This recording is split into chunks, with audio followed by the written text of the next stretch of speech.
Hello, welcome to today's video. We are on pages 46 and 47 of the Guitar Method book by Alfred. So we're learning about the 4-string C chord now.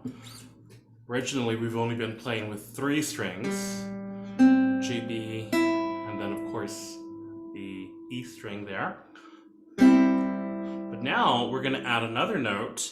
We know that the note E, which is that one right there, already belongs to C, but now here on string D, we're going to press down for E. Gives it a more fuller sound. Notice there in the book, we have 2/3 and then 2/3 with a 4th in between.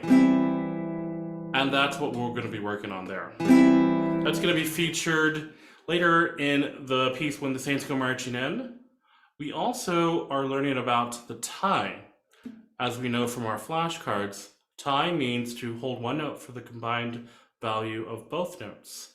In the piece, you will notice there are a few notes that are tied together. Mostly, we have a whole note tied to a quarter note. And so when we have that, we combine both values together. 4 plus 1 equals 5. So we hold that for 5 beats without replaying it again. So if we have the example at the beginning there on measure number 2 and 3, we're going to say G, 2, 3, 4, tie, release. So instead of saying 5 or starting over at 1, I like to say the word tie to indicate that it's tied over from the previous note. Later on in the book, you will notice that there is another type of rhythm of a dotted half note tied to a half note. And let's go ahead and take a look at that one, second to the last system. And we have here, starting on beat 2, we have C, 2, 3, tie, 2, and then we add the 2 because of the half note. The word tie, in other words, replaces the word 1 when we're counting. Okay, so let's go ahead now and go over When the Saints Go Marching In. This can be a duet or a trio. I suppose we can do it as a trio if we have more than one person playing part 2, which is a little bit of a fuller sound. Okay, so let's go over part 1 first. Ready?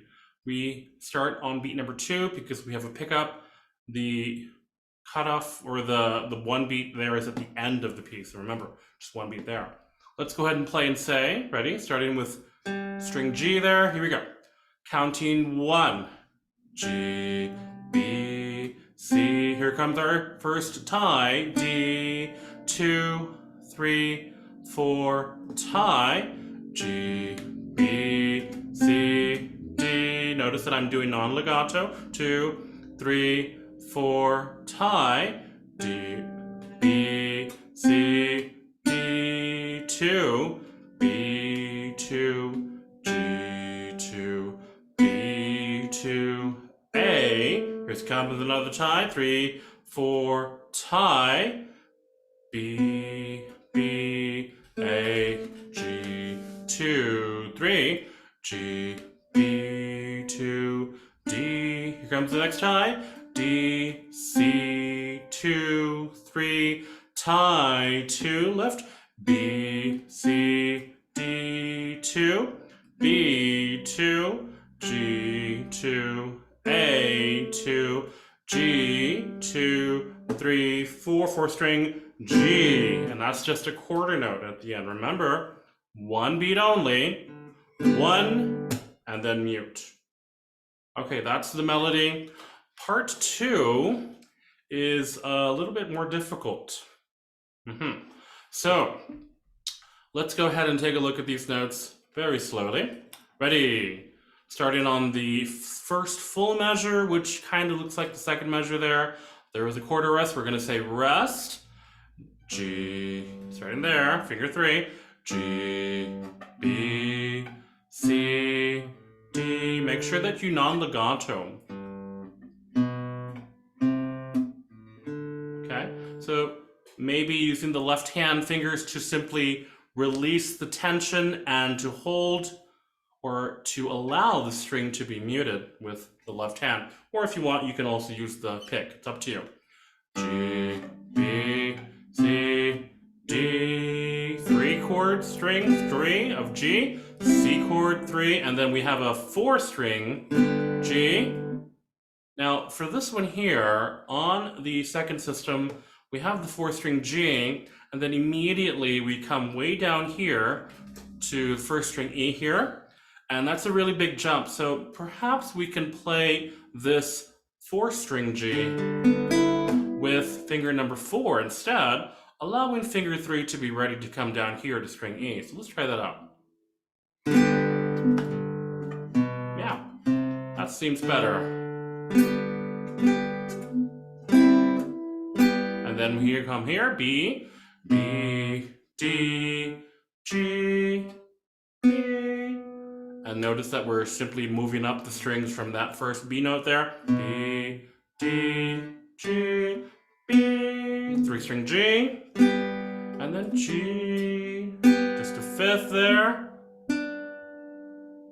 We have D by itself, moving down the octave to D, E, E, D, 2, 3, 4. Here comes a really nice little section here.